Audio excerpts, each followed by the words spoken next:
So, hi, my name is Gary Schwartz. I'm here to talk to you about my favorite form of recreation. It's a game called Hackey Sack, played with discs or similar bags. And the intent of the game is to kick this bag around in a circle of 2 or more people, to keep it in the air as long as possible, and to collect hacks or full rounds where everyone has touched it. Once everyone has touched it, try and keep it in the air and go around a second time or third using just the feet. And you can use your knees, you can use your head, sometimes you can catch it on your back and just keep it in play. The game is a lot of fun. It's good recreation, it's good exercise. There's 3 simple rules to the game. First rule is not to use your hands or arms intentionally. The second rule is to not kick the bag in, but to serve it to somebody else, no self-serving. So you don't throw it to your own foot, you throw it to somebody else. And you can serve it to a foot, you can serve it to a chest, you can serve it to a knee. The third rule, which I think is my favorite rule, is no sorries. We don't use the S word in this game.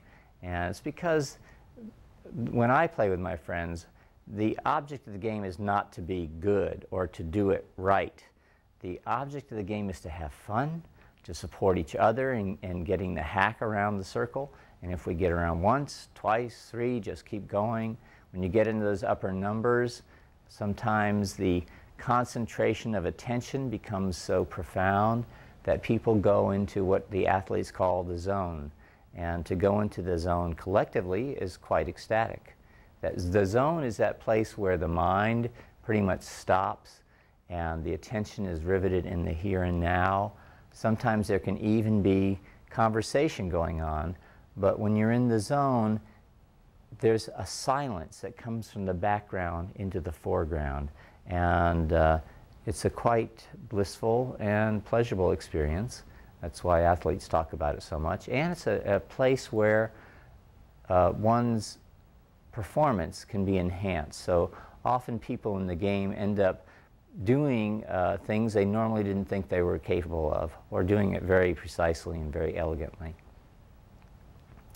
So there are a number of moves, if you will, in the game. The main ones is to use the instep or the side of the foot. We do warm-ups, namely we just simply do a cross crawl kind of warm-up. This also switches on both hemispheres of the brain when you reach across. And the idea is to develop hand-eye coordination to that spot or on the outside, like so. Now when you bring the outside up, the tendency is for the foot to come up with the toe down. You have to kind of learn to make a flat spot so that when the bag hits it, it goes up instead of down. You can use your knees. You can use your head. Whoop. There's also something that we call a mule kick, where you kick out behind yourself, like so. Nice. Nice. Papa. Well, not you. Nice. Nice. Keep it going. And a rainbow is where you kick from one side to the other. And some people are quite good at doing all kinds of fancy tricks.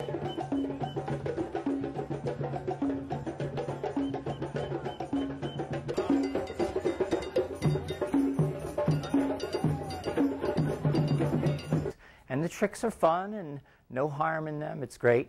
When we play, the object is not so much to show off how good I am as to collectively keep the group up and to make sure everybody gets a chance at the bag.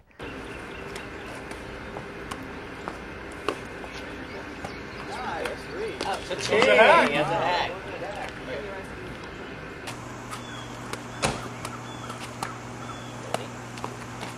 Nice, yeah.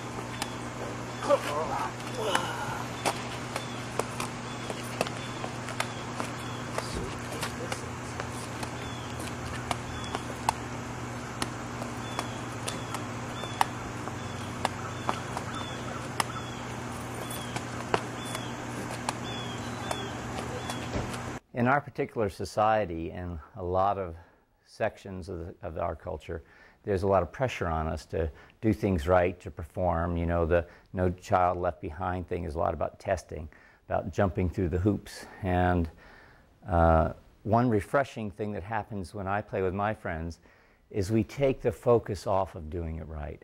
Rather than having to perform or be good, we do ask one thing though, and that is that people go after the bag with some enthusiasm. Oh! Yes, having fun. Yeah. Whoa! Yes! Oh! Woohoo! Down. He's on the hill. Did you see that, folks? Nice reach. Assist. That was really Just, good. oh. Smackdown. Spike. One. Two. Three. Four.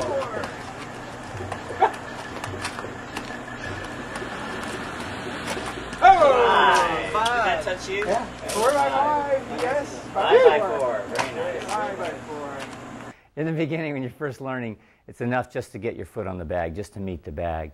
Eventually, after you're consistently meeting the bag, then you can intend where the bag should go to kind of direct it. And eventually, you begin to have more versatility as to where the pack is coming around you and you can reach to it. And this idea of doing it right, take as long as your nervous system needs, because, you know, eventually it will figure out how to find the bag. What's your job? I'm a gravitologist. Go Jim! One of the nice aspects of the game of Hackey Sack is that there are no losers in the game. Most of the forms of recreation and activity that we play in this country have winners and losers. They're probably evolved from war games, basically, the gladiator sports, and the idea of combat and, you know, playing fiercely. And all that's really good, but there's always a loser. In the Hackey Sack game, the only adversary is gravity, which just keeps that bag falling down. And the idea is to keep it in the air, collectively. And there's something really wonderful about participating collectively with the common goal. It's very satisfying for everybody. So when I succeed, when I manage to reach out there and snag a bag that appears to be going and bring it back into play, everybody gets a kick out of it. And it's something that I think, quite frankly, our culture could use a little more of: cooperation and team effort and collectively going for the good of the whole. Goodbye.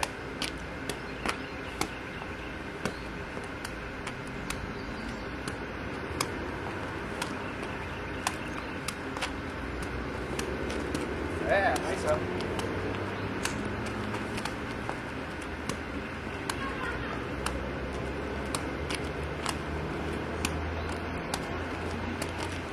Oh, yes.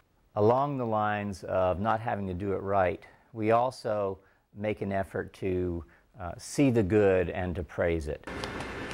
Nice, Mike. Nice. Pretty. Nice, Oh, David. nice. Nice, Mike. That was pretty. Yes! Tiffany, that was great. Ooh, yeah, Gary. No hesitation. Good lefty, David. Oh. Ready.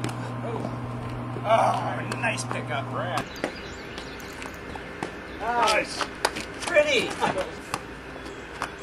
Oh, nice. Yes. Yeah. Yeah, the bulldog. Get it, Gary. Oh. That was awesome.